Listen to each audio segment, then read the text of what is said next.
You are now listening to Saucy but Sweet with Ali McPherson, a podcast where nothing is off limits, where we talk about everything from romance, sex, pop culture, and everything in between. Sit back, relax, and enjoy an unfiltered time where we keep it sweet and always saucy. Hey, Saucy but Sweet fam, we are back. And Millennials, this one is for you. And so everyone who knows me knows how hard I ride for Millennials. I truly believe that we had some of the best pop culture experiences in history, whether it be growing up with Justin Timberlake, the Backstreet Boys, Britney Spears, the B2K era, Chris Brown before he became super problematic, Missy Elliott, and more. I mean, we really did have some of the best R&B, hip hop, and pop musicians dominating the late 90s and early 2000s. And that was when Disney Channel was at its peak. I consider myself a young millennial. You know, I just turned 30. So I really got to grow up with the first ever, Black President Barack Obama. Like, I remember being in middle school, at the time witnessing the historical inauguration in the gymnasium. And so I have so many like positive memories of just being a millennial and growing up.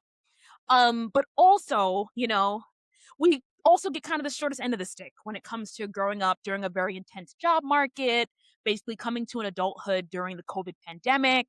I have too many stories about that. And witnessing, the idea of being 30 with a house, kids, financial independence, just feeling a lot harder than it was like for our parents and grandparents. But although things are, not looking too good in that regard, we can look back and reminisce on what was really the best time of our lives and in pop culture. And I really wanted to focus on that because there's this trend on TikTok of 2026 being the new 2016.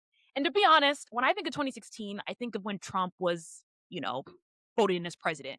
So I don't have the best memories of 2016. And so really, maybe we can go back a little further, 2006. That could be like something that we kind of go back to. Um, but also this is, good timing because, the America's Next Top Model documentary just came out and I have so much to say about it. I grew up with it being my favorite show. And so seeing the reality behind it and things going on, the toxicity and the wildest moments really just disturbed me. And, the guest I have on, friend of the podcast, Sarai Ashari Thompson, I'm sure has so much to say about it too. And I'm so glad to have her back on the show. We can talk about millennial madness and just so much going on right now. Thank you so much for having me. Yes, yes. And so it's been a while since you've been on the show. Like, what has been going on? What you got going right now? Like I said, these times are crazy. Yeah. Yeah. Oh my gosh, what's been going on with me? So many things. So I'm recently now part-time in Atlanta and New York City. So a lot of people don't know where I'm at because I'm in two different places. So I don't even know where I'm at sometimes, to be honest with you. I feel like Carmen Sandiego, where I'm here and then I blank. Okay. But that's the main thing that has been Yeah. going on of having my clients. As some people know, I have my event company. I just finished Fashion Week. I launched my podcast last year and that's been an experience. So very much big kudos to you because not an easy undertaking, to say the least. So gearing up for season 2. And then of course working my 9 to 5 and doing social media. So it's been a juggling act of a lot of different things, which is not uncommon for me. But it's been a new season for sure. Yeah. Yeah. Yeah, that's the thing. Like the whole, I feel like so many of us, again, millennials, bringing it back to that. So many of us are juggling the 9 to 5 and then also the small businesses and this and that we're doing. And it can feel like so much. Like I was talking about it on my last episode of the podcast with Isha, where I was like, low key, I want to go back to unemployment because at least with that, it was like I wasn't doing 9 to 5, but I can also focus so much more on the podcast than I was before than I am now. And it's like, God, can the 9 to 5 stop? At least the Yeah. 9 to 5 I have. I don't know about you, but Yeah. No, it's a lot. It's a juggling act, I will say. It's like, thank God for work, you know what I mean? yes. But balancing, at least being in the frame of balancing a 9 to 5 and a 5 to 9 Mm. and etc. It's a juggling act for sure. You definitely have to learn balance without burnout. And it's a real everyday struggle. So I get it though. Those layoff days, like, although it's this little anxiety of like, I need a job, Yeah.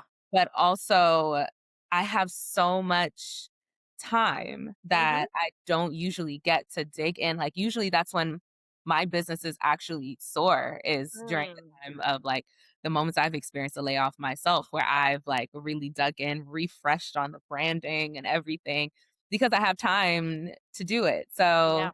for those who actually take that course of doing the 9 to 5 balance, I understand that people that announce they're leaving their jobs and just go full out, because it's a lot. It's a lot of balancing where it's like, I need to lock in on this one thing. This is bringing me the revenue, so I'm gonna lock in on that. Yeah. For those who balance it, yeah, it's a lot. It takes up so much time. It is. And there's a difference too. I know we shit on 9 to 5 a lot. There's a difference between doing a 9 to 5 you like, and Mm, that could actually make your small business or whatever you're doing easier because you're already doing it 9 to 5, mhm. and a 9 to 5 that's like, "Oh, no disrespect, but I'm working at Popeyes flipping burgers." You know what I mean? Right. Like, it's a difference, and so for me, I'm not working at Popeyes, but I'm at the point where I'm like, "I don't really wanna be doing this because this is not what I went to school for. I went to Mhm, school for this that I'm doing on the side." And so mhm, if I was doing, like, I don't know, make an example, editor at Essence Magazine, right? I'm sure mhm, it's stressful, but it would be more like, "Ooh, that's what I went to school for, though," so I can't really get mad at that, clocking mhm, in, clocking out when you're working at Essence or whatever. So I mhm, think that's, like, the difference, and so, not to shit on all 9 to 5s, I mean, sometimes 9 to 5s can be beneficial for you and that can feel good, mhm. but for so many of us, it don't, it's like, "Oh, man, I gotta do this, ugh." It's like you gotta do it to survive. This economy is Mm. insane right now, that God bless the moments when you can work your 9 to 5. Like, I can be blessed to say, like, I enjoy my 9 to 5, Yeah. but I have been in experiences where I'm like, "I'm doing this because I need money, Mm, and I'm not truly happy here. I don't feel fulfilled." Um, and that's something that can be very, very annoying when you're working a 9 to 5, but at the same time, again, economy, there's so many people that are even going back to 9 to 5 life, because it's like, I can't afford right now. I wanna have a savings, and I feel like I can't save anything. I'm paycheck to paycheck all the time. So, mhm. there's it's a ebbs and flow that comes with it that's so tricky. Paycheck to paycheck, man. Oh, Mhm. yeah. People got bills to pay, people got kids. It's hard out here, And it and hard.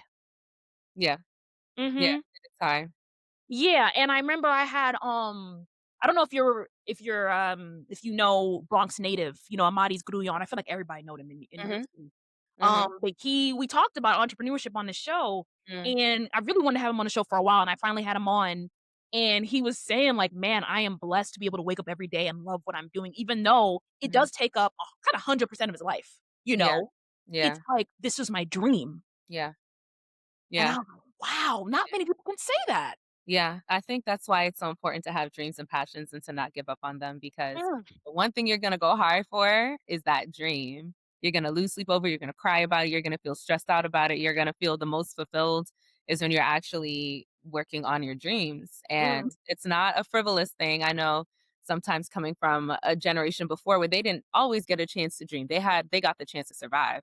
mhm, And so we get the opportunity as our generation, even the generations after, where mhm, we can actually try, attempt, and do, especially as Black people, where mhm. in the past, that wasn't always an opportunity that was provided. So if you Yeah. get a chance to dream it, and then make that dream happen. Yeah. And I think about, like, my mom and dad. My mom had me at, like, 23, and Mhm. she was still in college, and she wanted to be, like, in criminal justice. Her and my dad, that's where they met. They met at, the John Jay Very College, cool. Yeah, yeah. and that was their dream, and neither of them are doing that right now because other Mhm, things came up, kids and, financial struggles that were like, "Wait, I can't afford to do this. I can't afford to do this." And so, like, in a way, our parents, like, kinda gave up a lot of what they wanted to do for us. mhm, And so it's like we're at the point where we're like, "No, we don't wanna do that. We wanna do what we wanna do and do the things that our parents couldn't do." But even mhm, for us now, it's hard to do that. So it's like, but I'm grateful because, like, my mom and dad didn't have podcasting wasn't a thing when they were younger, but it's like they would have loved to probably do something like me right now, this right. podcast or whatever. And so kinda also thinking about it that way. Mhm. Yeah, for sure. Mhm, I do think, looking back, history is a teacher, mhm, right? And I think sometimes, especially in this new era of our where we are politically, it's like we are trying to erase mm, history, but it is truly a teacher for our present and our future. mhm, So when we think about our parents or our Yep. parents' parents, and Uh-huh. I talk about it all the time, like, my grandmother had a 2nd grade education, and she Uh-huh. still managed to come to this country, so when you think about it from that standpoint, it's hard not to go hard because you think about those things and those people, and when we say our ancestors' wildest dreams, Mhm. like, that's what we're fulfilling Yeah. as we maneuver, so I agree, even, like, thinking about your own parents of, Yeah. okay, like, they didn't get a chance to do what I am, and we have the technology we have too much technology not to succeed in the things that we Mhm. Mhm. Yeah. Exactly. Exactly, yeah, and it's like being able to take risks, like, there was a time Mhm, where I was working for the city. I'm working for the city now, mhm. but I was working for the city before as well, and I was like, "Ugh, nobody wants to do this." Yeah. But then I got a great opportunity to work at LinkedIn, and I was like, if I had 2 kids and living by myself, I would have been like, "Oh, I can't just work at LinkedIn for 9 months. I need something longer." But I was Yeah. able to take the time and say, "You know what? Fuck this job. Let me go Mm, to LinkedIn, even though yeah, I know it's not gonna be permanent because mhm, the experience and the opportunity, I got to really do that, mm, and had the privilege of doing that, where some people are like, "Wait, I can't afford to just take 9 months to do this. I need mm. stable income." Right. So even that, you know what I mean? And I feel like I was at the age at that time, right? I am now too, where I could take that risk. Mhm, mhm. And I wanna keep taking risks because it's like I don't wanna be 60 years old like, "Damn, I wish I took that job. I wish I did that trip." Yeah. Yeah. I agree. I was just thinking about this the other day that Mhm.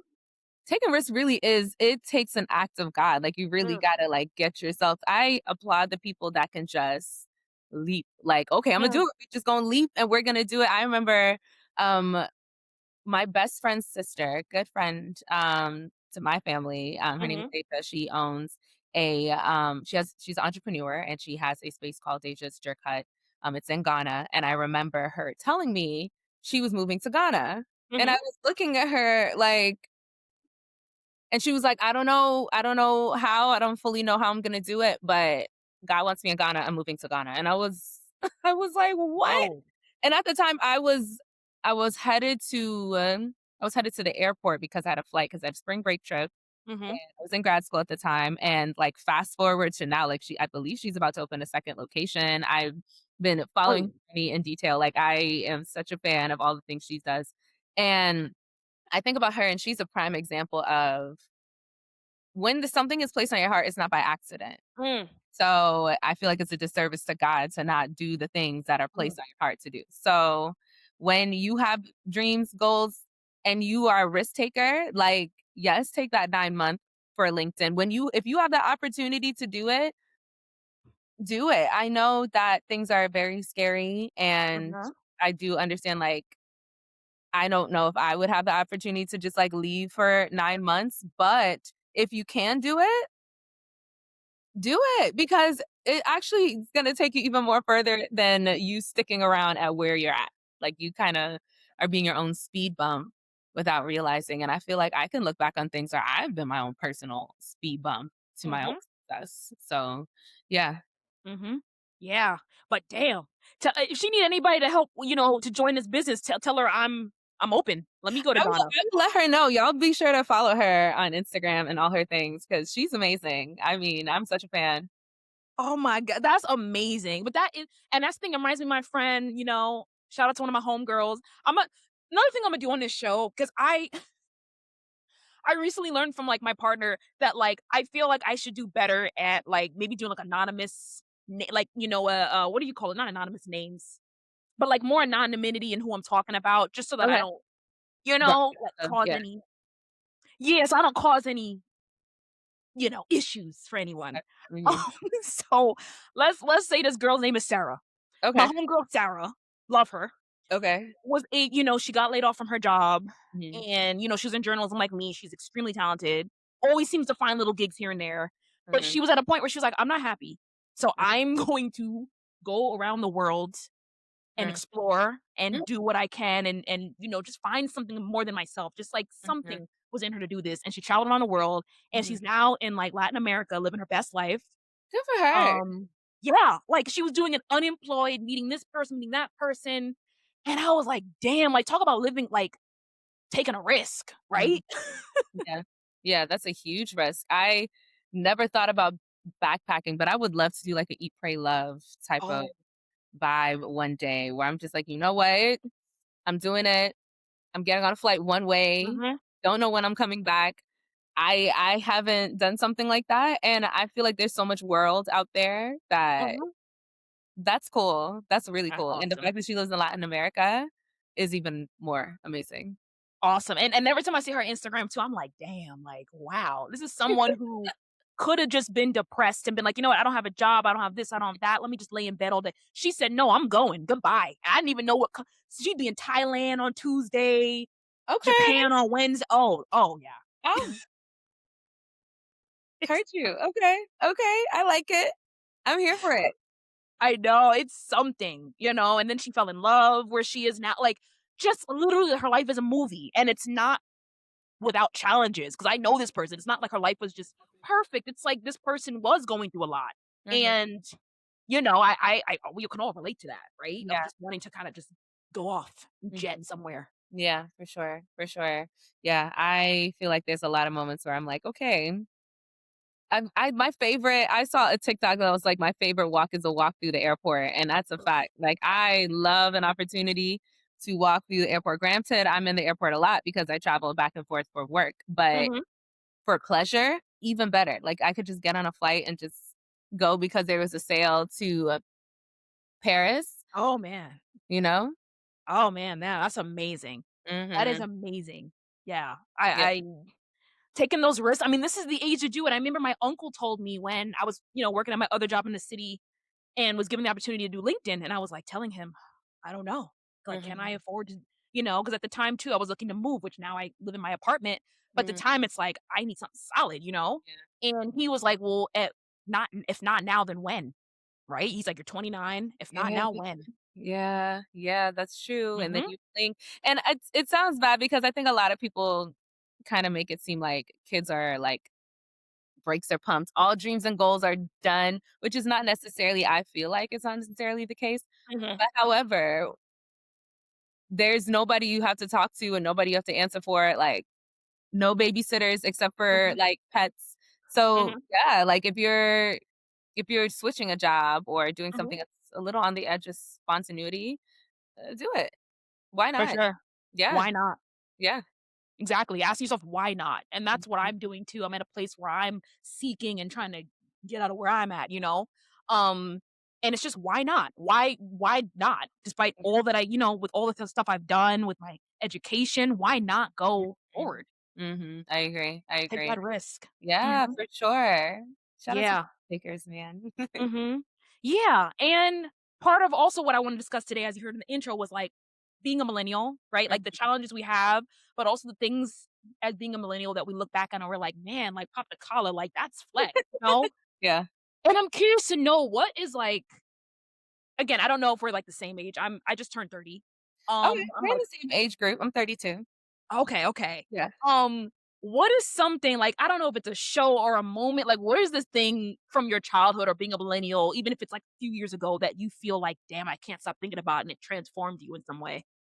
Oh my gosh, a moment that transformed me Mhm, being a millennial from being like a kid or hmm, this is a good question. Let me think. What was a moment that really transformed me? So when I think about being a millennial, there's two things that come to mind. Um, One of them, it's a little heavier, I guess, but there mhm, was this Disney Channel movie, and I feel like it was way before its time, and honestly, mhm. pretty heavy for it to be kids. But it Mm. was a movie called True Confessions, and it Yes! was about a girl. Yes! Yes, yeah, Yes! where she had her video blogs, and she was videotaping things, and she had a brother who had autism, Yes. and I don't have any siblings that have autism, but it was more Mhm. so the documenting, to be honest, that really did something to me of showing storytelling in its truest form from young, raw, Yeah, like remembering these memories that you have and going through the ebbs and flows of having a sibling that's different from you yeah. and going through a totally different journey that Mhm. there's no way you'll relate to it because you are not in his body. So, I remember that movie because that was the thing that it wasn't the thing that inspired me to be a journalist, but it was something that fueled the inspiration that I had from I was a kid to be a journalist and seeing this era of documentation. I love documenting, and that was something that was interesting, and even as a millennial, that was something that was transformative to me. The other thing that was transformative that was not as heavy, at least on a TV show standpoint, was Hey Arnold. I Oh, yes. saw before its time, and the reason I say that is because you really look there was a TikTok that someone did that digged into the personality traits and characters of each person and the Yeah. complexity of each, and even as an adult, you can kinda see like, "Oh, like, hold on, this person wasn't happy in their marriage. This person Arnold lost his parents, he don't know where his parents are at."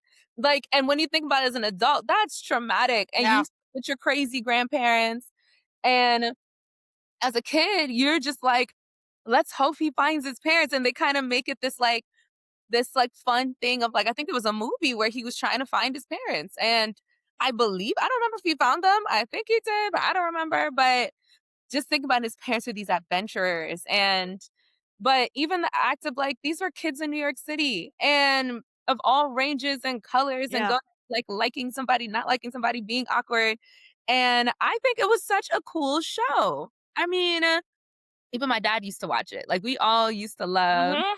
Hey Arnold, and I think just being an adult living in New York Mhm. City and seeing the kids in New York City, it's hard not to think about, like, even cartoons like that and seeing, like, there's actually a lot of similarities and inspiration that is pulled from the kids in New York City to what they did with that cartoon, so that's something that I think about from, like, a younger standpoint that still transfers into adults, millennial me. Oh my g First of all, I'm gonna say this. You are the first person I've ever met that is talking about True Confessions. Like, I grew up my friends, we all grew up on Disney Channel, and I've never heard an in-depth, as you're saying, about True Confessions because that movie I think I watched that movie only once. Yeah, They didn't play it too much on Disney Channel, I think because they're it was so gonna heavy. Mhm, It Imma be honest, and at the time, you're a kid, you don't know much about autism. mhm, I did have an autistic, stepbrother, and mhm. again, we were all very ignorant about Mhm, it, a lot of mhm, ignorance about mhm, autism and stuff like that. mhm, But I remember that movie making me really uncomfortable and mm, being hard to watch. mhm, Shout out to mhm. Shia LaBeouf, who Yeah, plays that brother. His yeah, acting, ooh, it's good, yeah, it's superb. yeah, it's a very good movie for anybody who has I'm not sure where that movie would be now, but anybody who's a parent to a child with autism or Mhm. if you're a sibling to somebody who has autism, like, it is a good movie, Yeah, 'cause it stuck out to me, and I was a kid, I don't even remember how old that movie yeah, and I was like, "Oh my gosh. Does anybody know how deep this movie is?" Very yeah, good, very yeah, yeah. Because when I was growing up, like, let's be honest, like, there weren't I feel like the language around autism was very toxic, Mhm, very, like, words we used to use as kids to each other, like, mhm, "Wait, you know what you're kinda saying, right?" Like, these things we didn't think about, mhm, that you hear your parents saying and stuff like that. And yes, that movie made me very uncomfortable because I was like, "Oh my god, what's going on? What is this?" mhm, mhm. Um, so yeah, that was whoa, that was a heavy I don't think there's been a movie that heavy on Disney Channel at that point or even after. I can't even think about I don't Not know. I can think okay, the only other one I can think of is, oh my gosh, I wanna say I'm hoping I'm saying the name of it correctly. I think it was called Color of Friendship. Oh, that one. That Yeah, one, I think that was the heavy. second heavy one that Disney Channel came out with. After that, I didn't see anything like that. That was another one, like, you're That was deep. addressing apartheid, like, that's heavy. That was a pretty heavy Racism, yeah. racism. I think there was a word, I do not know the word, but it was a word she used, a South African word that kinda meant the N word, right? Mm. And they actually said it on the movie, and it was like, "Whoa," like, 'cause she didn't know it was a bad word. Remember the white girl? She was, like, saying the she it was a word she used, and I the think I parents were remember that. Oh, Yeah. say that again? I think I remember that. I don't remember what the word was, though. Me neither, but it was something like kinda was like the N word, and Mhm. it was like, "Whoa, no, you didn't," but she didn't know any better. She was Mm, ignorant, you know what I mean? And that was, like, really big too of like, "Whoa," right? mhm. And just learning about each other, and it's funny because I always grew up with, like, different race friends, I grew up here, like, you know what I mean? And so, at the time watching it, I was like, "What's the problem with having a white friend?" Like, I Mm, didn't understand the issue, Mhm. I didn't get it because I was like, "Well, all my friends are white." You know what I'm saying? All the and it was a I like that movie. To this day, I think I could watch it right now. Yeah, it's a very good movie. It was I think I watched it a couple of times of Mhm. this conversation of race and then how race is viewed in another culture, i.e. Mm, South Africa. So it was interesting, especially like we weren't too far from at that time. I think that movie came out in the early 2000s, maybe. I it think did. Yeah. we weren't too far off from, and I mean, I at the time, and maybe still, that South Africa still deals with their race issues. And Mhm, so mhm, very transformative. I don't know if mhm, Disney even comes out with anything that deep mm. more on Disney Channel. Like, I feel like it's very light fun, but I Yeah. could be wrong. I haven't watched Disney Channel in a long time, so That was the time where our parents the content was so good that Mhm. even our parents would watch these things with us, and Mhm. now I feel like if my kid is watching Disney Channel, I don't wanna be in the room because it's stupid. Like, I honestly think it's the dumbest I do. I think Nickelodeon is stupid now. Mm. I I don't know. It's Mhm. different. Mhm. Maybe I'm biased. It's Mhm. different. Maybe, I don't know, I feel like every generation has their thing where it's like, Man, back in my day, I don't know television, because I remember." But I can see how you could feel that way. I think Disney now more so with their big motion features, motion Mhm, picture features, mhm, try to embed that type of storytelling now, like Coco, for example, mhm. and it's Ooh, I love Coco. of, like, death, and I thought I was one day when I was watching it, I thought I was just being cute and reminiscing on when I used to watch cartoons, and I'm in my room, and I'm watching Coco, and I boohoo cried. Yeah. I mean, like, tears, and I was Mhm. like, "This is a kid's movie, like, this is crazy, this is dealing with death and actually, Yeah. like, having a deep longing and missing for someone who's passed, and trying to navigate through that as a kid, and Yeah. goodness gracious, like, Yeah. great movie. So I do think Disney tries to embed those things. Disney Channel, I don't know what they're doing right now, but I do remember No. at least those specific movies stood out to me as a young kid. Yeah. No, speaking of Coco, I remember I was watching it with my ex-boyfriend and he, like, boohooed. He was, like, wiping his eyes. I was like, "Are you crying?" He's like, "Yeah, a little," you know?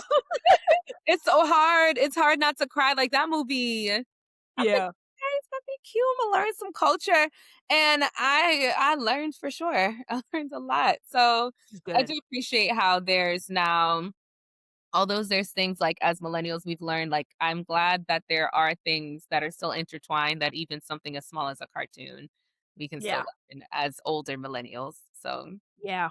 yeah. And also, speaking of Hey Arnold, oh, that was actually my favorite show on Nickelodeon, I have to say, Really? and Helga, that got me. Helga, who was like, "Ugh, football head," but she was in love with him. She had the shrine Mhm, yeah, she was obsessed.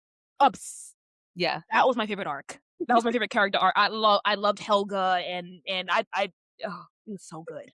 Helga was that in that same pink dress with her hair sticking out, like, that girl was going through it, and she was just mad, and then in her privacy would just be like, "Oh my god." Oh, man.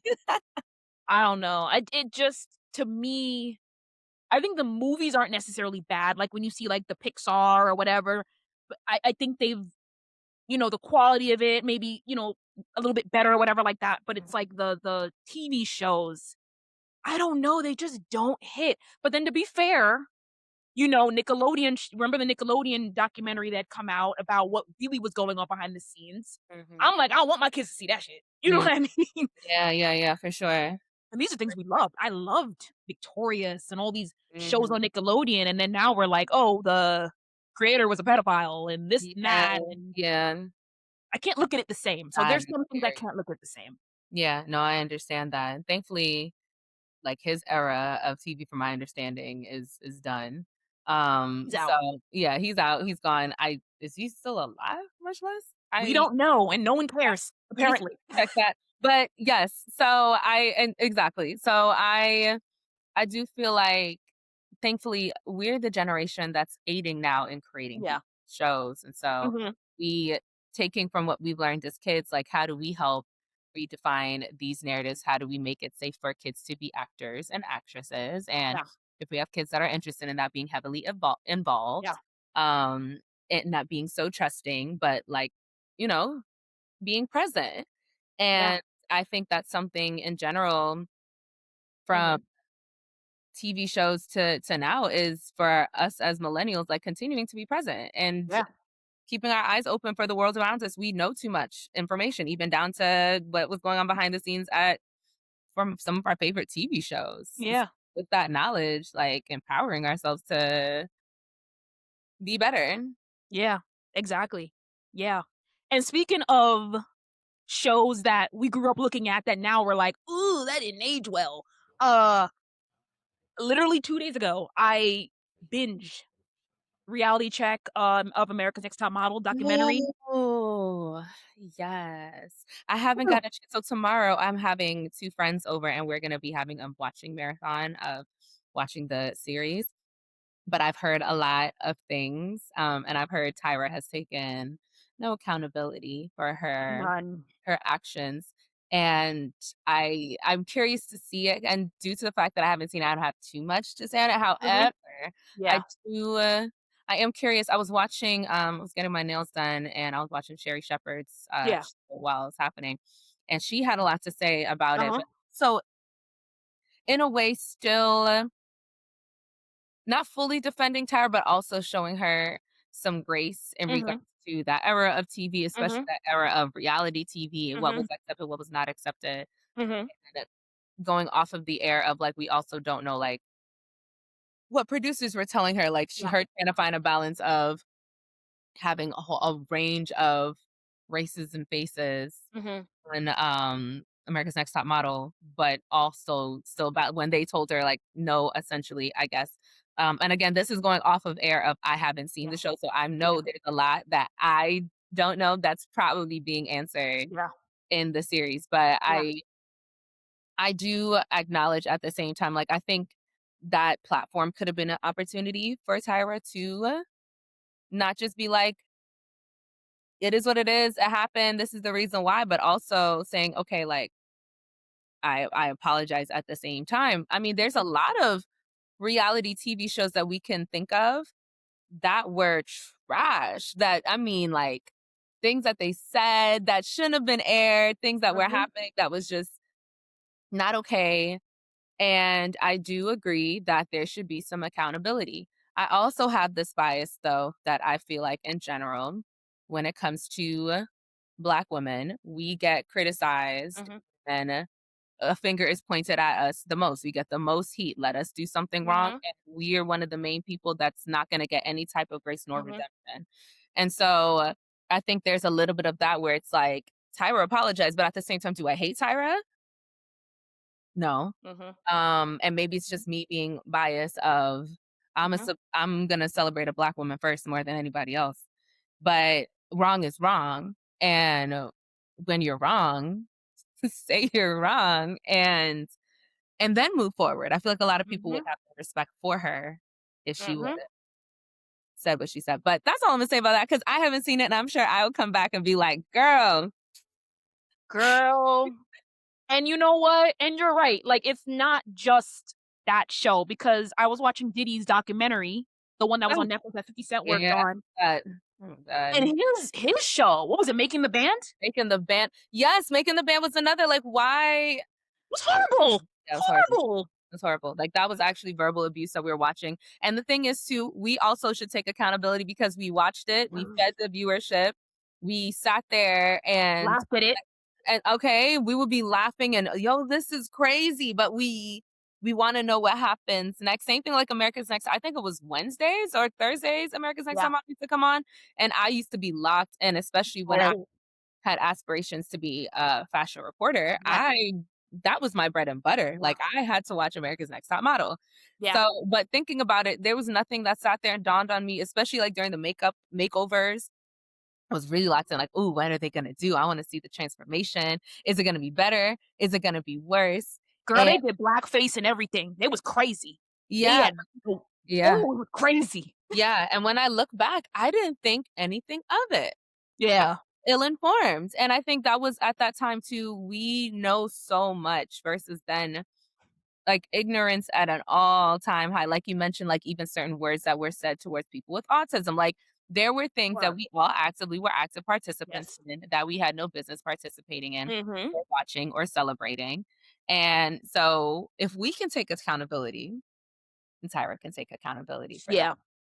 And she did, you know what? I feel like there were parts where she did take accountability, and there are parts where she was like, "I'm not gonna say anything." You know what I mean? And it's like, "Girl, you can't half take accountability." You Yeah, know what yeah, I mean? yeah, yeah. And it's crazy because we really did all sit there and say, "Ooh, you read her for filth. Ooh, this." But it's like, damn, like, it was a reality and that's the thing too. It was less of a modeling show, it was a reality show. And so Mm, things done were done just like the Kardashians. mhm, Reality, it was about mhm, clickbait.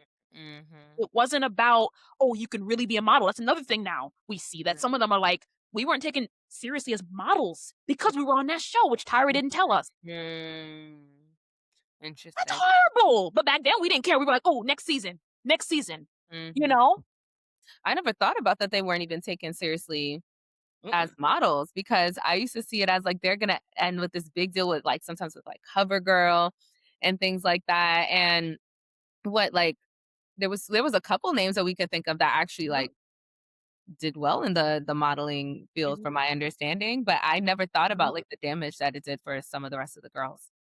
Yeah, because you never saw them again. And they were one girl was like, "They just put me in an apartment," and I was left to fend for myself, had people telling her people in the industry be like, "We don't really take you that seriously because you were on this show." And it's funny because the rise of the Kardashians, man, if I was these American Next Top Model girls, I'd be so mad right now because the Kardashians started on even a lower level in terms of the reality show bullshit, and look Mhm, how they are now, they're uplifted. So it's like mm, almost as if like it was the opposite, like maybe like Kendall Jenner and stuff like that kinda made it further than half of these girls yeah, that wanted what she has, like, that's yeah, so crazy. yeah. I think it's interesting on that air too, a different way of how we consumed and felt about reality TV shows, and some of it Yeah. felt like bad junk food, but, like, look at Alandria with Love Island, like, she's not missing any opportunities because she was on Love Island, if anything, Nope. this shot her up so fast, and granted, like, not just by way of show, but also Mhm, she's beautiful, and so, like, it just, like, looks great on camera, it works for her, so in regards to at least photography, or editorial model, mhm. it works for her, and Love Island did not stunt that growth. Now, had it been 2001, 2002, 2003, would she be where she is now? Who's to say? Yeah, that's crazy. That's That crazy.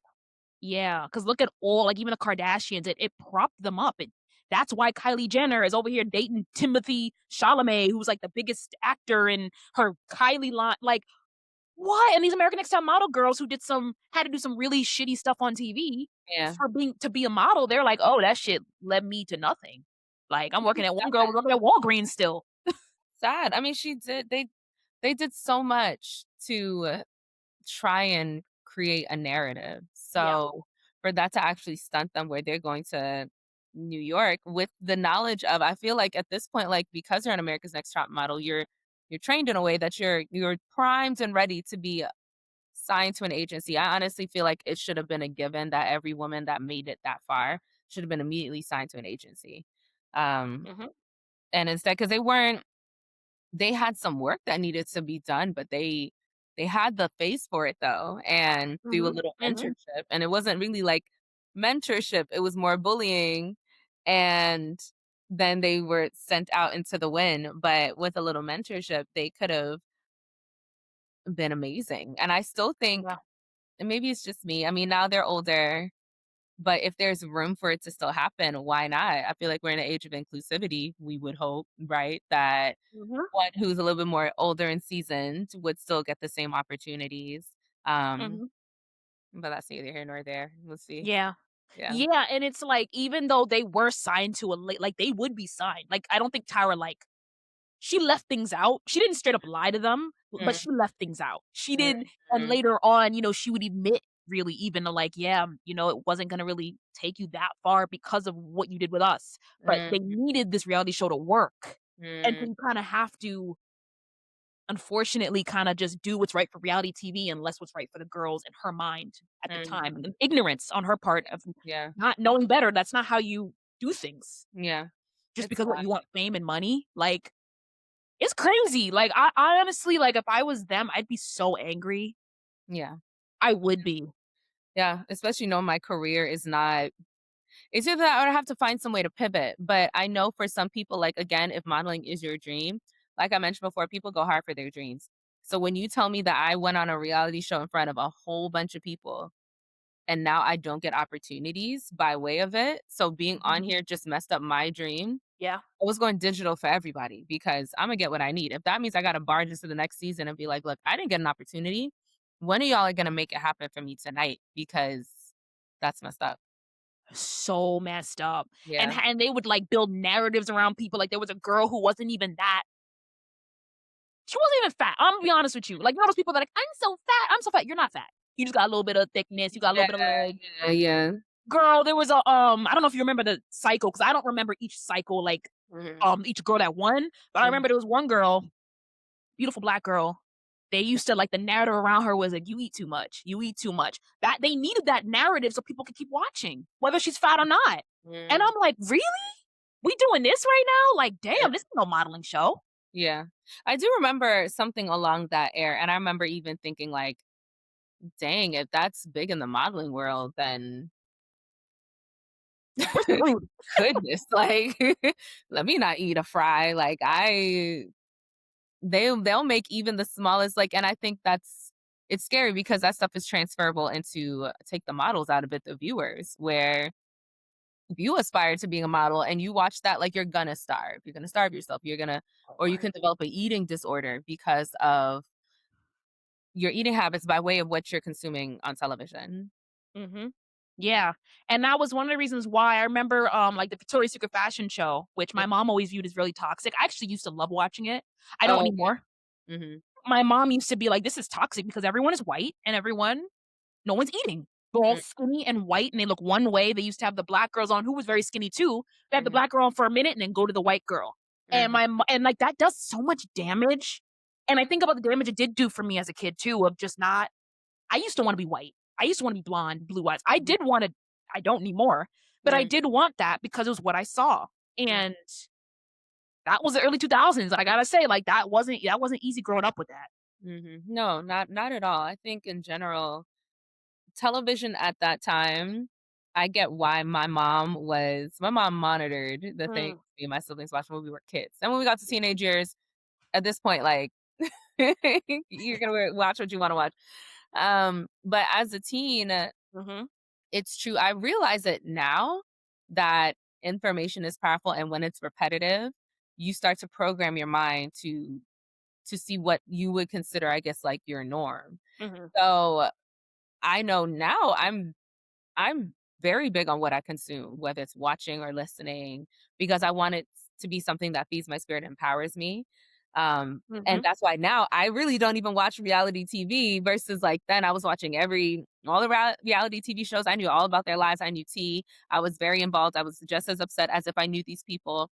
And same thing with like an America's Next Top Model. And in general, in fashion has gone through a lot of stages, and that stage of fashion was a very different time, Yeah, that we can acknowledge, we can note, and hopefully learn from. yeah. But I do feel like the narrative, especially at that time with fashion in general, was that your position here is earned and Mhm, you're gonna work your back to get there. Same mhm, thing with an America's Next Top Model, anything that you could think of around that time frame that mhm. also was on the era of fashion Yeah. was that a Devils Wears Prada, Million Girls Will Kill for This Job Mhm. type of vibe, and so even me going into media, I felt that air, and that was years and years later Yep. of Yep. you're just doing things in order to gain some type of notoriety or respect, and even then, I remember at the time I was working for a local magazine in Atlanta, this is before I went to grad school, Mhm. and I interviewed one of the actresses that was on Being Mary Jane at the time, and we were talking. Ooh. But it was still like, okay, so you can tell like her PR prepped her, but it was kind of like, yeah, I'm gonna help this little magazine and get there, and then I'm Mhm. just go. What do you do again? Who are you? Okay, that's cute. And so I Ooh, do I wanna know who this is. I wanna know. I won't drop any names, but I will say that I've also experienced like, especially being somebody that lived in the South and have family in New York, flying back and forth in general, there's a level of respect that you get when you have a big name Yeah. behind you, whether you've worked at a Vogue, a Cosmo, Mhm, etc. So in fashion, you were in a rat race. And I'm not going to say it's changed, but mhm, and granted, I'm no longer in the fashion reporting realm, mhm, but it is something where you have to, in general, you should fight for what you want, right? You should go hard for mhm, it. But there's also still a level of bullying that, especially in that era, was not addressed because it was like one of those, like, this is what it is. Like, if I'm yeah. in fashion, I gotta be okay with being a little bit of a punching bag. That's just what it is. And then when I get to where I need to be, I'm gonna transfer my trauma to the next person coming up because they wanna get the same opportunities I'm gonna bully you just as bad because Mm, I got from my counterparts. And so it's a different time versus we're in an era now of whistleblowing. People are going to say what the heck they got a problem with, whether it's Threads, whether it's LinkedIn, whether it's your Instagram, whether it's TikTok, I love it. and say it. And so I do think that there's a lot more accountability that's being held towards that era that an America's Next Top Model then would never happen now. Yeah. I love it. I love the exposés. I love it because it's like, I ain't nobody's punching bag. And that's a Mm, fact. and that's the thing, like, that's why I'm glad there are some rooms I never been in. Some Mhm. rooms I'm like, "I don't need to be there because Mhm. ooh, we gonna have a problem." You know what? I don't play that. Mm. And just looking at the Diddy situation, all these things and how, you really see who these people are. Yeah. They're being exposed, Yeah. and we need to talk about it, and I love that, like, all the podcasters are talking about it, Breakfast Club. You hear it everywhere because it's like, "No, you're not gonna get away with this." Mhm. Mm-mm. Mhm. Um, Now can we forgive? I mean, if you want to, you don't gotta forgive. I don't Mhm. think I I don't think people like R. Kelly and Diddy deserve forgiveness personally, but maybe there's some people that were like, "You know what?" Like Tyra Banks, we're not putting her on Diddy's level, but Mhm. maybe with Tyra Banks, there could be a second, she can make it again, she could do something else that would be better. Like, I think if she did a reality show now, it would be nothing like that shit, Mhm. you Mhm. know? She's learned her lesson, and what I do like is that she did say, like, I think she coulda taken more accountability, but she did also say, like, "I like that people are checking me because we deserve to be checked. Honestly, we Yeah. all do." And I was like, "That's Okay. big of you." I appreciate that. I appreciate that comment. I That's big, you know?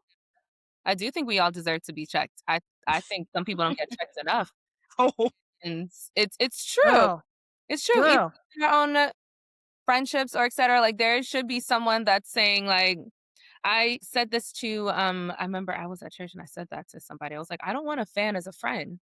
I Mm. want somebody who's actually gonna love me enough to tell me, like, yeah, what you did is messed up, and we're human. It don't feel good when someone tells you that you're messed up, but I appreciate that she said that comment because that's growth, and Mhm, you have to be refined in order to mhm. grow. So, knowing That's this true. information, hopefully she takes it and she grows from it, um, because it's important, I think, for all of us to be checked respectfully, of Of course, course. but yeah, Yeah, being checked. I mean, yeah, you have to be. Like, yeah. even Charlemagne the God, you saw what I don't know if you watched Breakfast Club, but, like, who he was when the Breakfast Club started. Mhm. Yikes. You know what I mean? Oh my god, he was horrible. And Believe it. even now some people are like, "Oh, he's an asshole now." No, no, no, no. He was an asshole back then. For real. Like, now he's like an asshole, but it's, like, playful. Before, he would, like, sniff the seats of certain women who would come in. He would cheat on his wife all the time. He's honest about how he used to cheat on his wife. Oh Oh my my god. god.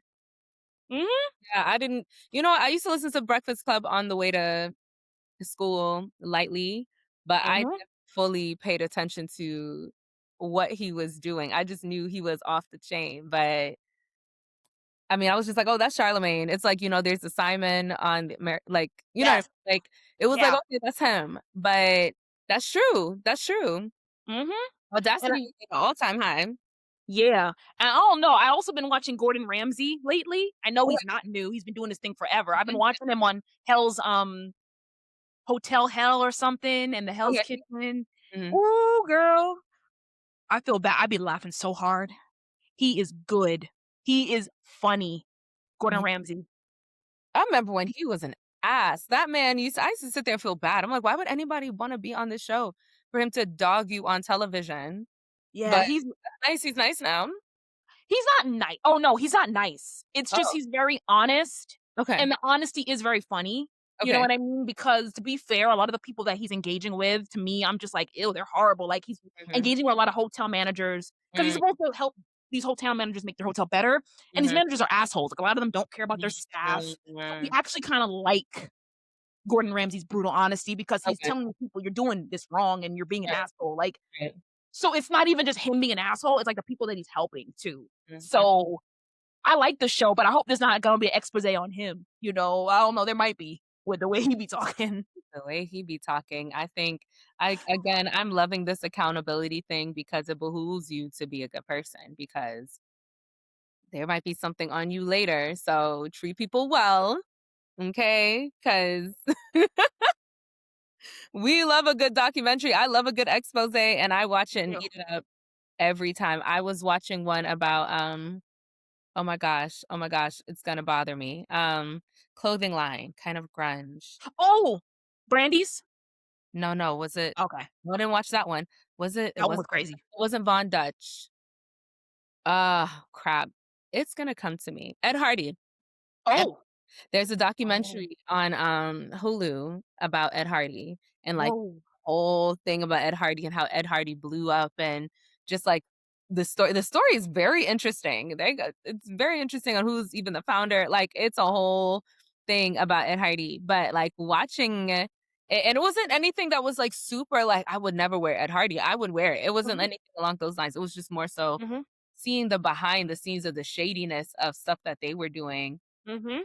as a brand, Yeah, and I was just like, "Oh my gosh, like, people are really getting exposed out here, and these people are still walking this earth, yeah, like, it's not like they're dead, and it's like yeah. a a a biography or biography about them. Yeah. This is stuff where, like, Mhm, they're gonna have to sit there and eat up that there's a mhm. whole show about them that's going to exist until it is taken down on streaming services. So, uh, Yeah. that in mind, that's for anybody who's on the up and up, they're the managers, they're in charge. Be ki Mhm. be good, be a solid leader, know how to lead. Some people don't know how to lead. Yeah, and then, like, I think, I saw the Brandy Melville documentary, which I don't think made enough waves as it Yeah. should've, Yeah. 'cause I used to shop there, and back then I used to be mad skinny, so I Mm, could, like, fit in their shit. Now mm. I whatever, you know? But and I'm not fat in any way, but it's like, you gain some, you know what I mean? Come Mhm, on. But mhm, anyway, so, like, I was a stick. mhm, And it used to be one size fits it's still one size fits all. And mhm, so I was like, listening to the documentary, and it was basically because it's like they only want skinny white girls in their like, if they're honest about it. mhm. They're honest. If you really look at the documentary, they're like, yeah, they don't want Yeah, any black girls working in there, you working in the back. You're not working in the front. yeah, And I applied to work there. I wanted to work there. So it's like, this is something that touches me kinda, you mm, know? And I think I still have a Brandy Melville jacket in the closet right now. mhm. You know, it's crazy. Yeah, I think I watched the Brandy Melville, if I remember correctly, because I didn't wear them because I was like, "Oh, they're not for me." Like, that the marketing doesn't even scream me. If I walk in there, they're gonna side at me like, "What you doing in here?"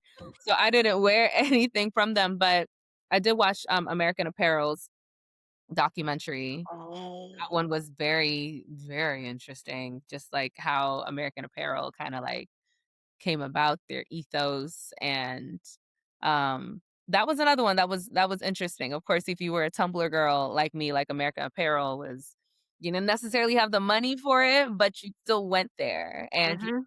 your $40, $50 to get one item that Mhm. as someone who was a college student, like, that's expensive. Expensive. I remember that. Mhm. Yeah, Oh. very expensive. I own one American Apparel, corduroy Mhm. suit in my closet right now, I have a and top in there, black top, yeah, nice with the choker. The Yes. choker top. Ooh, that shit is cute. I'm not gonna hold you. That's cute. Time. It was a Mhm. time. American Apparel had some cute stuff. So, yeah, it's just everybody has a story, and it's really what legacy do you wanna leave behind? Mhm.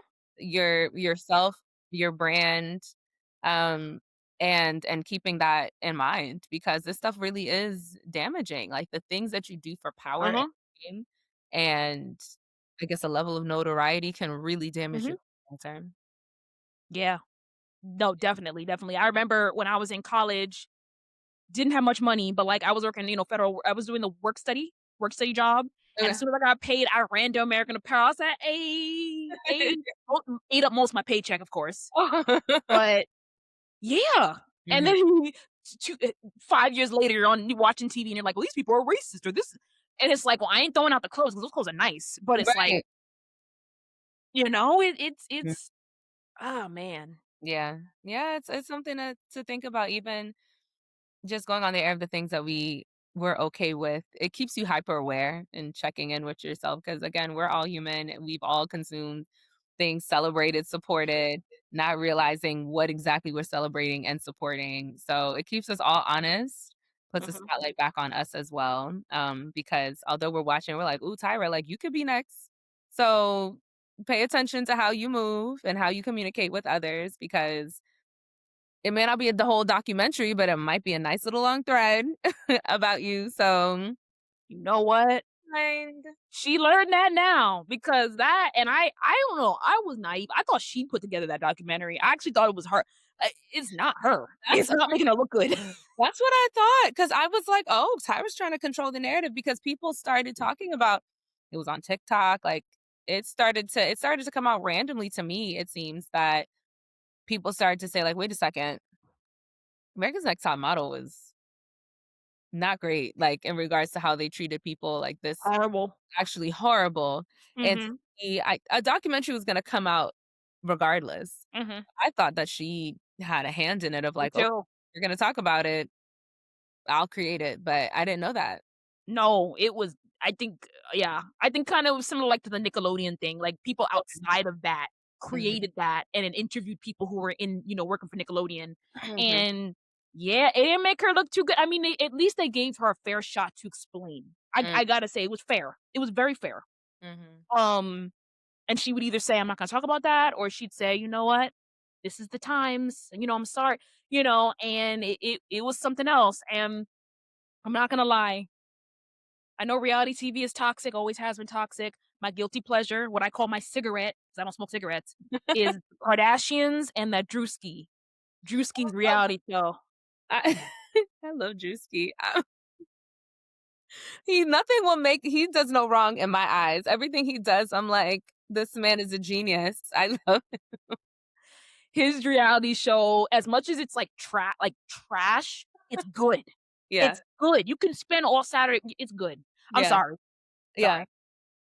I But have to watch it. I didn't even really know that he had a reality show. I just see his skits and I'm like, I just love him. But I'm gonna watch it. But the Kardashians I actually haven't paid attention to. I've honestly, again, because I haven't really watched reality TV, but yeah. when I was watching it, Black Ink was my show Oh. and Real Housewives of Atlanta was my show. Oh. Loved it. And then of course a long time ago used to be College Hill. Like that was really like my Mm. show, junk food, because it was just like they're all in college, about to go to college. And even with that show, like that's a whole nother thing in itself. I remember they had to stop the show because it just got too wild. Like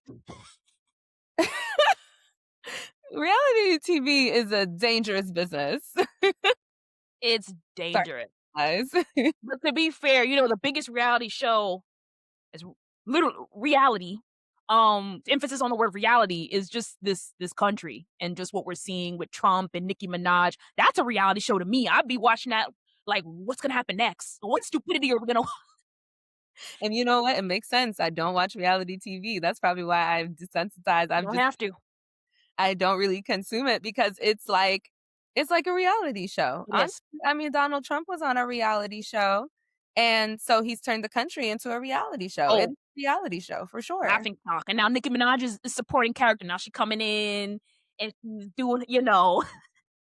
It's sad because the last time I was on here too, we talked about Nikki and we talked Yeah, about how she already is not a girl's girl, she is not supportive, and then she's back again, like, she's undefeated, and I'm so tired. It's worse and worse. I'm It so gets tired. worse with her. At this point, it's like, we expect it. We Yeah. expect it. It's like, what's I'm she do today? surprised, right? There's nothing more to do about it because it's freaking Nicki Minaj, like, and this is coming from someone who respected this woman, Me and too. I I don't know what to say. I don't know. Me True. too. I still think she's one of the best rap artists in the game. I don't Yeah. even think she's gonna have another album. She probably just gonna stick by whatever she's doing, her sex offender husband and Yeah. talking about how black women should give more respect to white women, and it's just like it's a joke. It's a Bizarre. laughing stock. Yeah. Yeah, very bizarre. I don't know what she's going through. I don't know what's going on, but I don't know if it's gonna get any better, No, to be honest. no, no, it's not. It's just there's some people where it's like a Kanye West thing where it's like, ah, okay, that's where you're gonna leave us. All right, Yeah. I just accept it. Yeah. That's literally it, because at the same time, their success was off the back of Black people that support Mhm. it. So Oh it's very yeah. odd when your fan base is the same people that have fueled you into what you are now, Mhm. and then you do what you do. And Mhm. so, and not to say like there's still Black people that support Mhm. her. There's still people in general that support her. Mhm. I am not Yeah. those people, but I there don't are. know who is supporting her right now, to be honest. I don't know. I personally don't have anyone in my circle that I know that's still supporting her, I but don't. for those who do support her, hey, that's your own prerogative. Do you? And the people that support Trump right now. I don't know these people personally.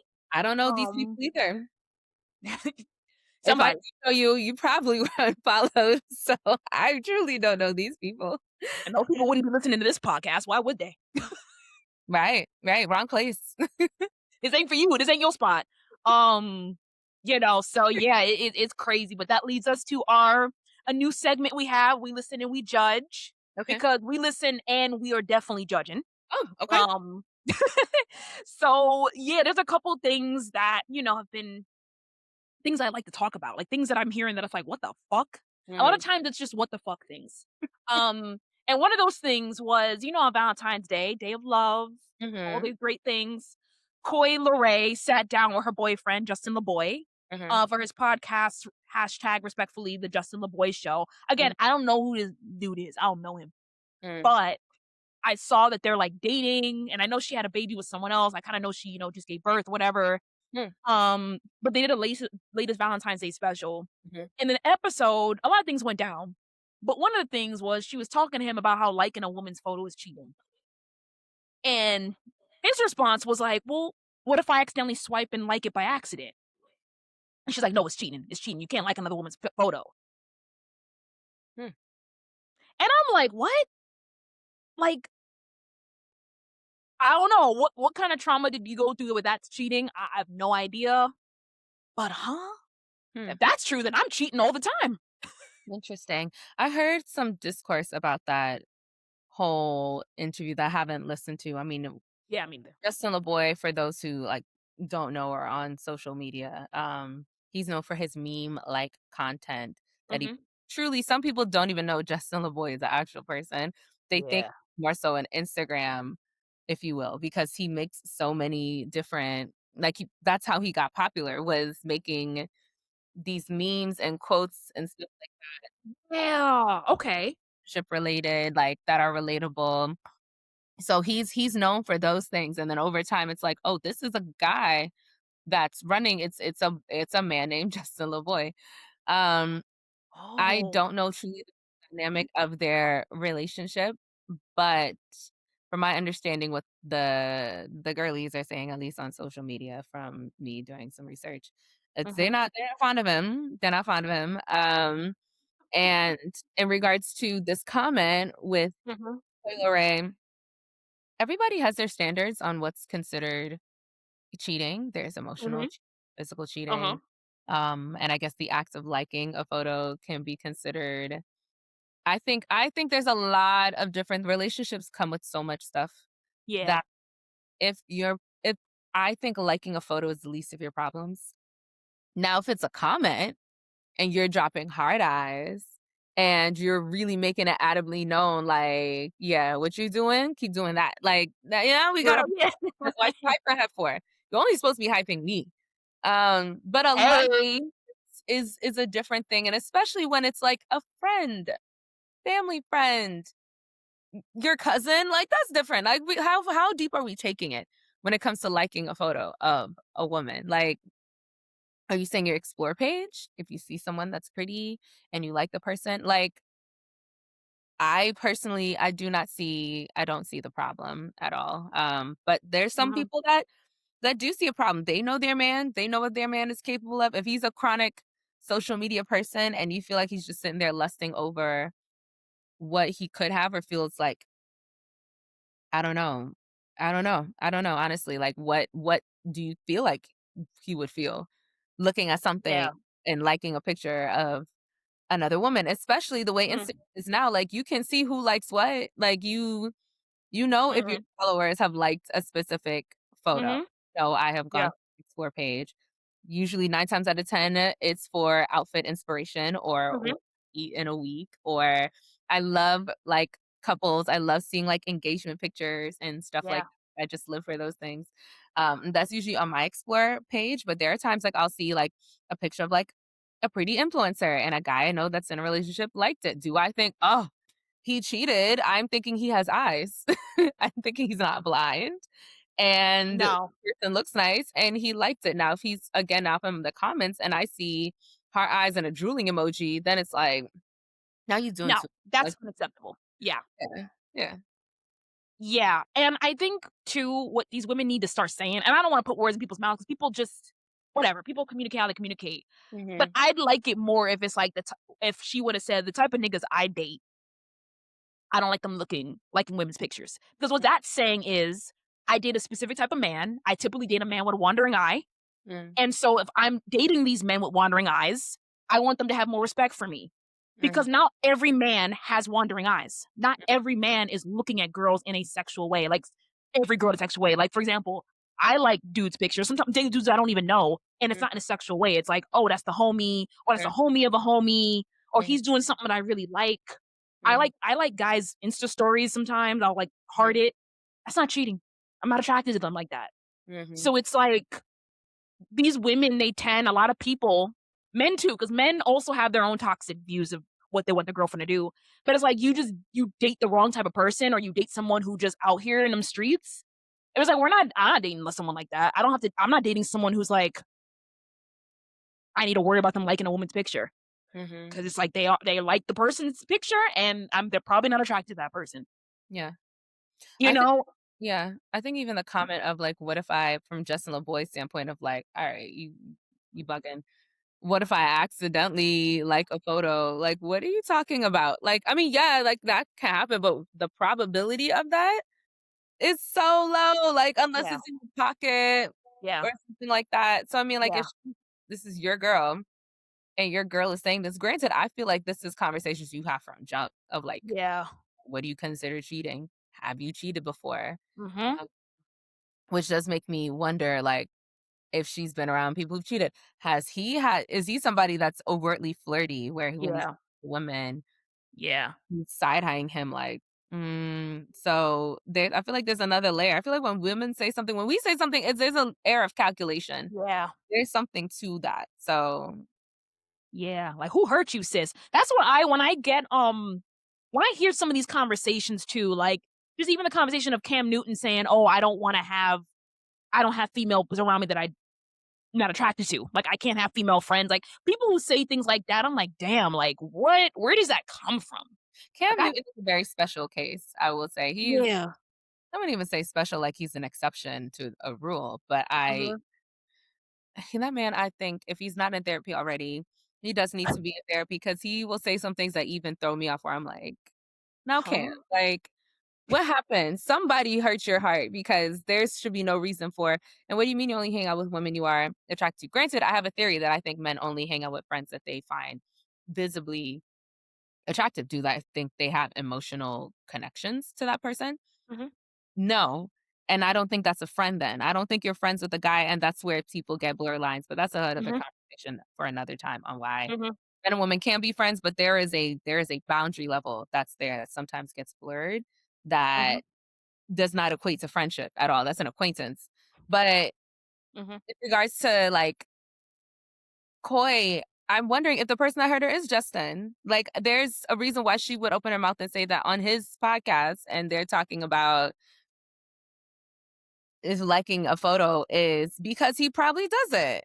And she got a problem with it, or she probably does things that she might sweep under the rug that she low key has a problem with. Because Yeah. again, I feel like as women, like things like if you know your man is solid, why are we even talking about that? There's bigger fish to fry. Why are we talking about what you like on Instagram? I don't even have enough time in the day to find out what you're liking on Instagram. I have a problem though if you're commenting, if you're DMing, if you're like, that's what I have a problem with. But if More of I, an attraction too, like, I think if you know your man has an attraction to someone and they're giving that that's a problem, right? Like, you need there has to be if you're going to like this person's picture Mhm. often or whatever, you gotta be like, that's a homie." Like, Yeah, if that I could agree with that. That's not toxic to me, you mm, know? yeah, especially with Justin LeBoy, again, his life is tied to social media. So when your phone is Mhm. heavy like that, like I like to joke about and say my phone is heavy because I Yeah. work in social media and a lot of Mhm. things that I do, like you have to market yourself, etc. But when he's a man that his phone is heavy like that, where Mhm. he's his source, I can't imagine how tied to his phone he is. Yeah. Probably to a point of maybe it's even chronic that it's like, okay, you got to put the phone away. Yeah. Might be someone who's a habitual scroller. Mhm. It's along those lines that she might see where she's just kind of like, Mhm. could be some again, or it could be in her past, her child's father, Mhm. whatever, that also gave that air of like, you're with me, but Mm. you're not present with me. You're here in Yeah. body, but you're not here mentally and spirit, you're not here. Mhm. So I do think it's one of those questions of like, who hurt you? And in general, because there's so many think pieces on relationships and what you should do, not do. Yeah. Don't like this person. Don't like focus on yourself, check in with yourself, see what Yeah. exactly is that you like, don't stand for. Again, Mhm. all right, if your standard is no liking pictures, said person that is with you because they care about you and they know that is something that bothers you, Mhm. don't do it. Or don't Mhm. be with the person. Like Mhm. I think it's pretty cut dry and pretty straightforward. Yeah. Nah, for real. Yeah, I don't know. Sometimes I hear these things that girls be saying, and I'm like, "Are they?" And then even, I think it's like a joke, but maybe it's kinda serious, but, like, Lotto remember Lotto had, Lotto's with, 21 Savage, as we know. There Mhm. was a video of Kendall Jenner walking, and he's hitting the Oh my wall. gosh, he's, like, scaling the wall. And Lotto's known for being jealous, like, she's like, "Yeah, I don't want to be sitting next to any female you ever been with," but I don't know if she meant female friends or Mm, just any female in the world, like, there's no female you could sit next to, that's I didn't know how where she was coming from, but she was she's a Capricorn woman, I get it, I'm Capricorn too. I get it. We territorial as fuck with our men, like, so it's like, I remember that too and being like, "Is she really serious? Did she really make her man go to the wall?" Like, I think part of that was also kinda mm. I don't know how serious that was, but Who knows? I feel like 21 knows her and knew media and knows how narratives can be because yeah. it could have been something easily twisted of him walking in with Kylie Jenner. All of a sudden, there's big Exactly. rumors when he's just walking, minding his business, and it just so happened they're Yeah. walking in at the same time for whatever reason. They have him walking in at the same time. Maybe press just wants to take some photos. Yeah. They're the two celebs entering the building because he could have easily just walked behind her. With whatever Yeah. they got him next, not too far from her. So he said, "I'm just gonna get close to the wall and just scale the wall," because he knows, like, if she sees that, he don't want them problems. So From home, yeah. he True knows her. that. So he did what he felt like he needed to do in order to keep his life peaceful, even as Yeah. crazy as it looks. And what I'm getting at is, like, women, we don't have much trust in men. I even conversations with my girlfriends who are like, "Oh, my man can never have this," or "I can't ever have a" like, it's like people don't the biggest thing I'm seeing is that we just don't trust men, and I Mm, think that that's really sad, um, because a lot of us trust ourselves, like, I know all these girls have a homeboy on their phone, right? Like, I know you're not telling me you never talk to a man. mm, You never just talk to a dude and, like, that's the homie, but mm. it's like, we just don't have trust in our men. And Yeah. it's like, damn, and there's this, like, double standard of women can be friends with men, but men can't be friends with women. Mhm. I think I don't know what that means. Mhm. Well, what do you mean? Women can be friends with men, but men can't be, so what the hell does that mean? So it's like, I think part of it is that, and look, I'm territorial too, I'm not perfect, but it's like, I don't know. It's a lot of this is in media of just, like, us not trusting. We don't trust our partners. I think there's a lot of trauma, Mhm, uh, even take it down to generational trauma. mhm, Could take it as deep as slavery when we think mhm, about how us as women, and specifically speaking on Black women, mhm, um, how we view men sometimes. mhm, A lot of it we can take it down to slavery of our families getting separated all mhm, like, there's a lot of things trickling down to generational trauma that mhm, to a lot of feelings of mistrust and mhm. lack of comfort, which turns around into our dating. Like, we can feel this way, but then we want to date, so maybe we shouldn't. Yeah, You don't have trust. Why would you date someone you don't trust? Doesn't yeah, make sense. So I think there's a level of, in that respect, healing that needs yeah, to happen. Paying mhm, attention to the who yeah, your partner is, because if we're coming with the preconceived notion that we don't trust men, and then mhm, we just so happen to meet a really great guy mhm, who we can trust, but because we have trust issues, this relationship is doomed because he won't even be able to go out with his boys calm without us feeling like, "What's he doing? Why are you even out with your friends?" And, I think it's just one of those things that mhm, in general is something that we should all check. If we have a friend that has a distrust in men, it's something as friends we need to discuss, like, instead of, like, feeding into the, "Yeah, we don't trust them, we don't want these men." No, there's a time for it. There's a time where if you don't want them, you don't want them. Like, leave them where they're at. The guys will come and go. I know yes, there's plenty of fish in the sea, but there really mhm, are. It doesn't feel like there are, but there really are. yeah, So, in regards to the mistrust of that, that's a lot of times instead of pointing the finger at the guy, we need to point the finger at ourselves and look mhm, at what's going on the inside as to why mhm, we have these trust issues. Like, it's mhm, something that should be addressed, and we should never allow any man into our space that we don't trust. Our space, our bodies, our mental should be protected. yep, That's our home. We mhm, exist in it, we wake up in it, we look in the mirror, we mhm, see it. We have to deal with it on a day-to-day basis, and yep, so my dad used to always say to never let anybody make you feel less than your best. So if I feel anxiety and I don't trust you, mhm, you're giving me a reason not to trust you. Now, if you're giving me a reason not to trust you, I have to go. I need to pack up and mhm, exit.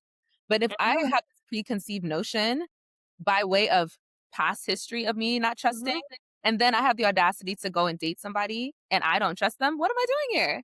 That's exactly. a disservice. Exactly, and we're so used to of, like, seeing these women in media, like, even Cardi B, which I'll add to the "We Listen to and We Judge" segment, like, Cardi B and Stefon Diggs, like, we all and Yeah. I've heard ooh, we knew Stefon Diggs got 6 baby mamas. We know him. He's not known to being a truthful, great guy, and Cardi B went from Offset cheating on her and that horrible marriage to then jumping in with Stefon Diggs, and now they're done. He's having a horrible year 'cause he just lost the Super Bowl badly. Yeah. Lost his girl, he had his baby mama in the stands, he had his other, which I'm not gonna fault him Was for his having a baby mother that was in the stands? yeah, and their kid, 'cause they have a kid there, yeah. Wow, I didn't know that. I didn't know that. I knew he had somebody in the stands they were showing, and I thought that was just, like, a friend who's, like, It's a a friend. friend. He had a friend too, he had a female friend there, which again, he has a female friend. Hey, Right. my issue with that is, do I trust that dude having a female friend? No. Right, right, No. right. Yeah, I wouldn't trust it either, and it's sad because they had a kid together. Like, I know Cardi B's plan was not to have 2 baby fathers, you know what I mean? Like, I feel like there was a reason why she had all them kids by just Offset, and that was my thought was that, "Okay, Cardi B is just gonna have all her kids with one, Mhm. good." I didn't know she was gonna have another by way of somebody else, and who knows what Stefan Diggs, like, was telling her in her ear. She thinking, "Who am I? I got kids, he got kids." Who knows what was going through her mind? Because I love Cardi. I do. I love me some Cardi B. I feel like I would be friends with her, and I would be like, "Girl, like, I want better for her though. But I don't like that for her. Like, I feel like Cardi B really does deserve better. She deserves Yeah. and she deserves somebody that's obsessed with her and happy to be here. And I do appreciate, though, that Cardi B also respects herself where it's like, "Imma go," but this all could have been avoidable. Yeah, these men are for the a lot of these men like Tristan Thompson, who Khloe Kardashian Oh, had been with, cheat on her 3, 4 times. yeah, Young Thug, who Mariah the Scientist is now marrying, even though he's been trash from the beginning. Like, I want better for these like, I'm like, "Dang, yeah. can we do better, guys?" Like, Right. We have to do better as a collective. I'm not sure if it's how they look or their notoriety or whatever. Like, I can't say, like, pointing a finger. I feel like all women, we've all gotten wrapped up in the what they do, oh, yeah. what Oh, they offer, or how yeah, they yeah. look. And but then you get to know them and realize the insides are trash, and a lot of Black men need to go to therapy, and they don't. A lot of men in general need to go to therapy, and they don't. Yeah, But considering we're talking about Black men like a Tristan Thompson and yeah, a Thug, I think yeah. sometimes we get so enamored by what they're doing for us now, and men are hunters. They Yeah, enjoy to hunt. They like, this yep. is fun for them, but when all the dust settles, like, who are they at that Mhm, so I do think that, uh, as women, we have to do better. This is our show. This is our show, and mhm, everybody else is a character or a guest in our reality show that mhm, is our lives. And so when we're adding people into our lives, same thing like a Cardi or even a Mariah, like on the outside looking in, we don't know why the heck these people are together. When you can see it on the outside, like, this is a bad idea. Like, Mariah looks like good girl loves bad boy type thing, which again, we all do, but to marry it is is insane. I mm, mean, look at like Sierra and Future, like, we knew Future was Future.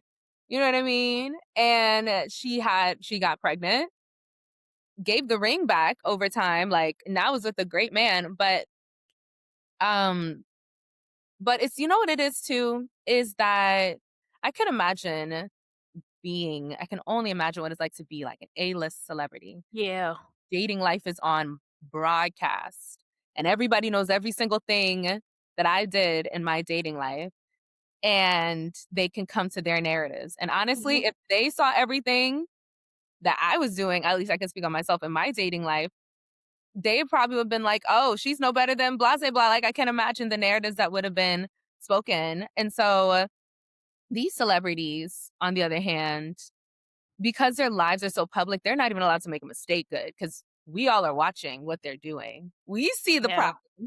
There's been times we've all dated people where we know it's gonna be a problem, like, we can't fix them. and you go And for it anyway. anyways, and so I Yeah, think there's a level of yeah, you think about it that way where it's like, we've yeah. all done it, where we've dated that guy.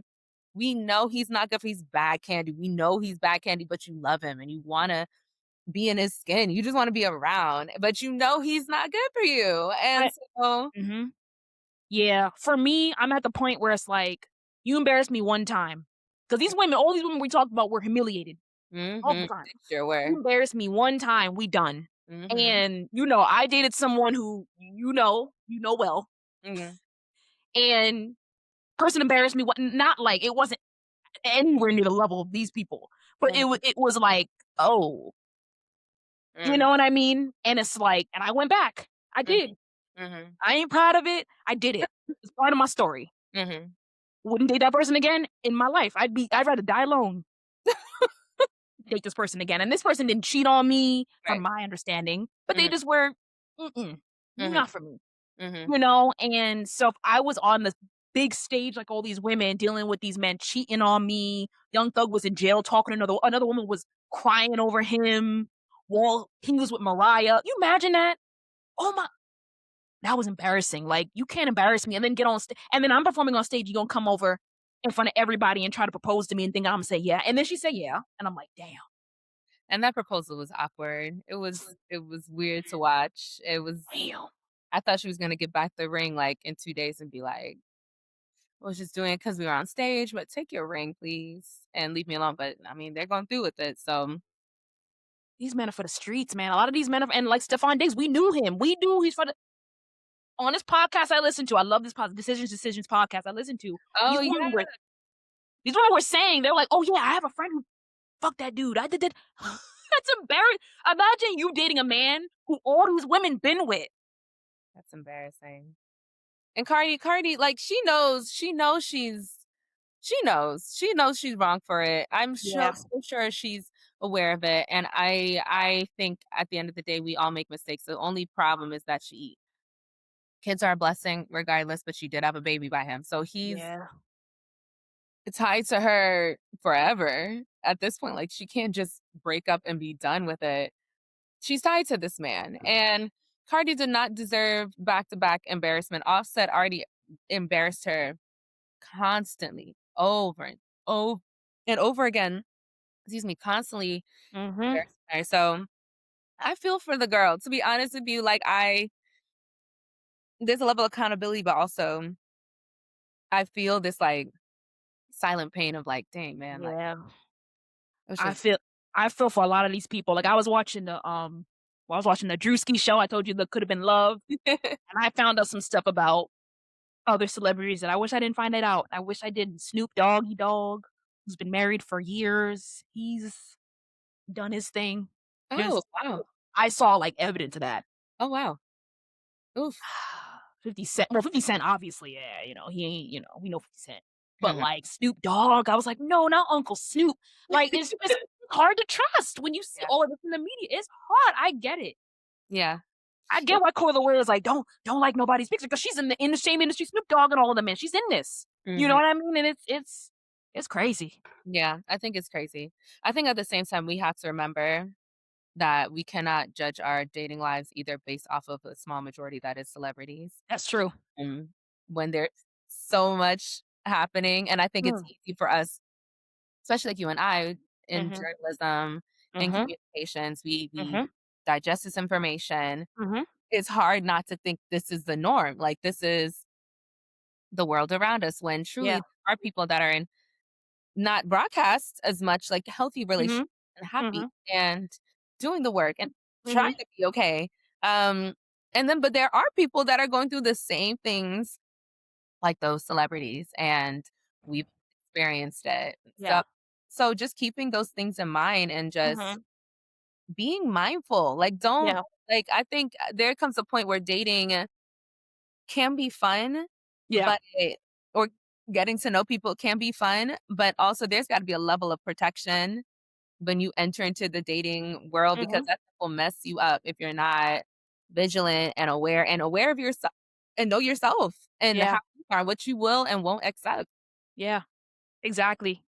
Mhm. And Yeah. I'm at the point too in my age where it's like, I'm not gonna accept certain shit. I'm Mm, not, and I don't.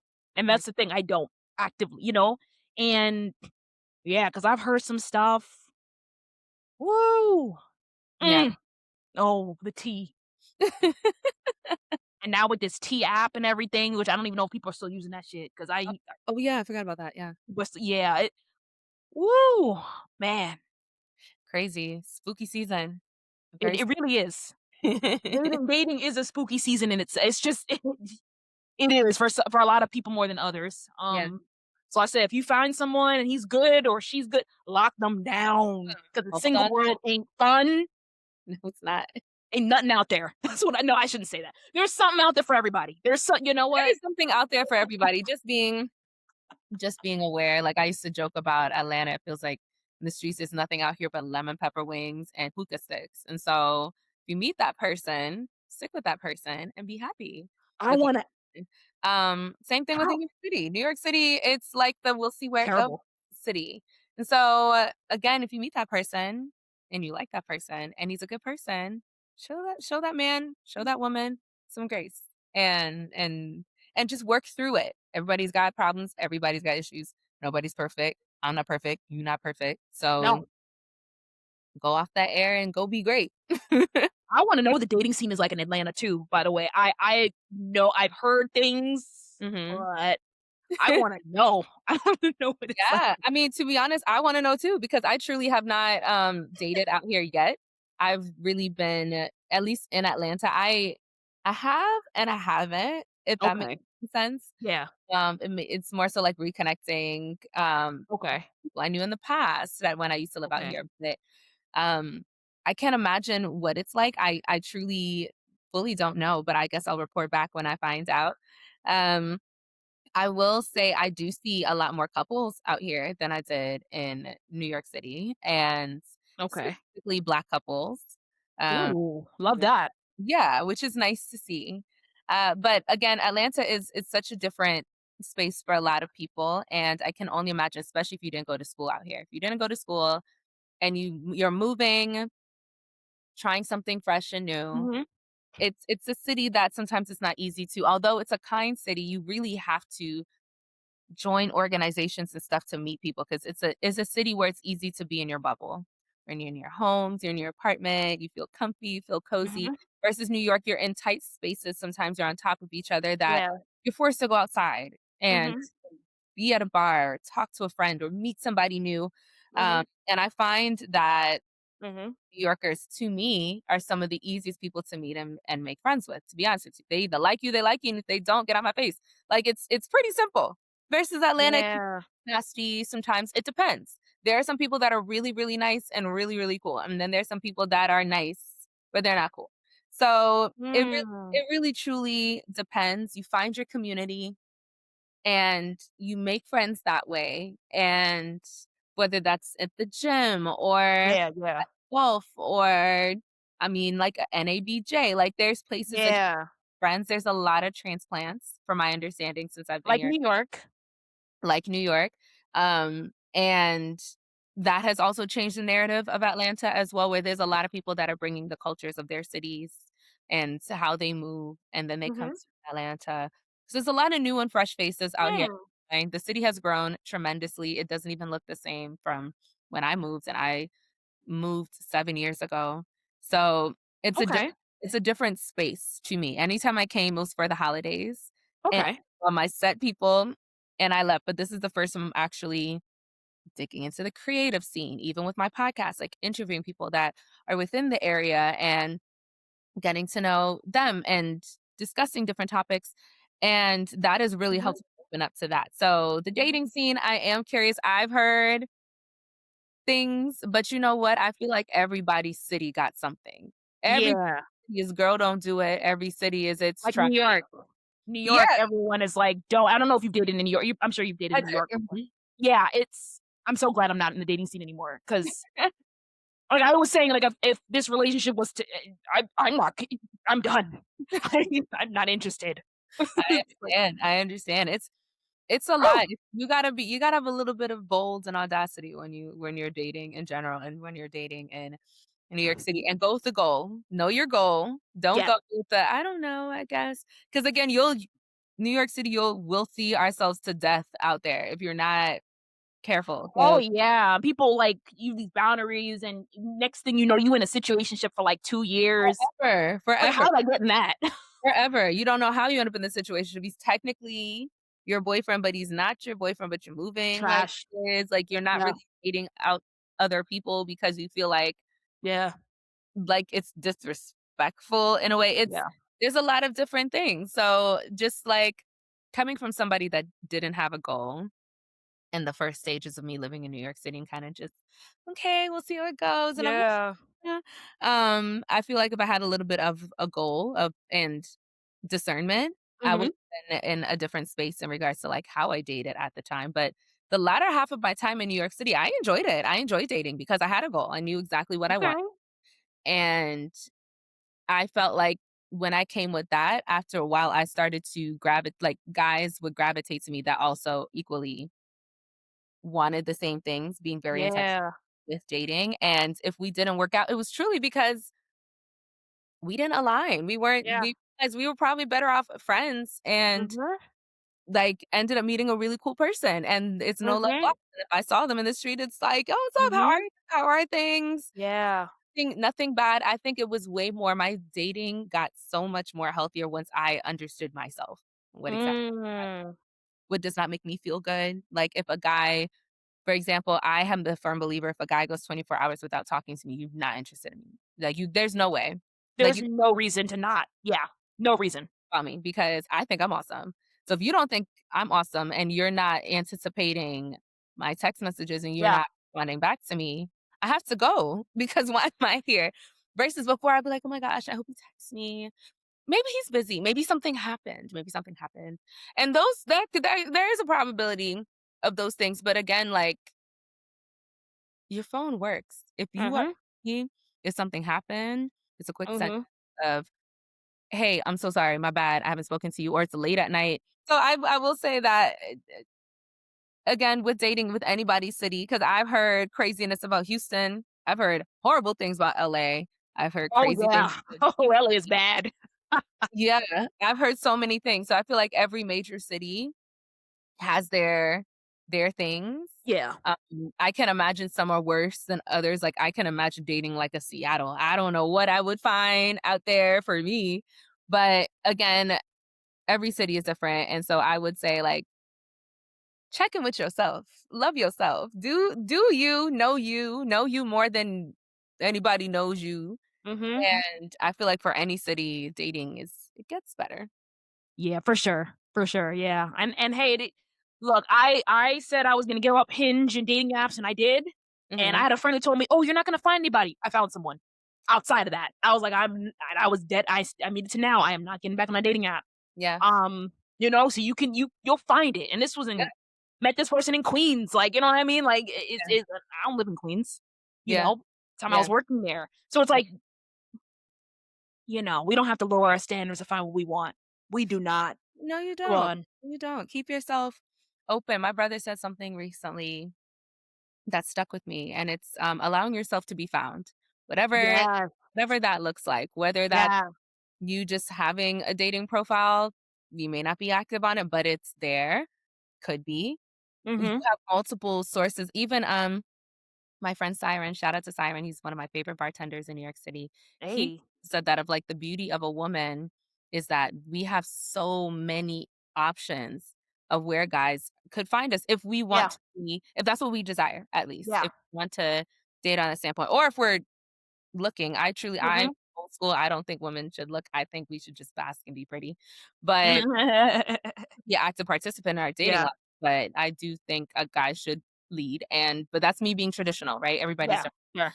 Sure. Um, but, yeah, from Instagram to Hinge to going outside because sometimes as ladies, we don't go outside, we love our beds, I love my bed, but I also am an extrovert, so I know it's easier said than done for those who are introverted, like, to go outside is like, "I have to go outside? Can you just come to my door?"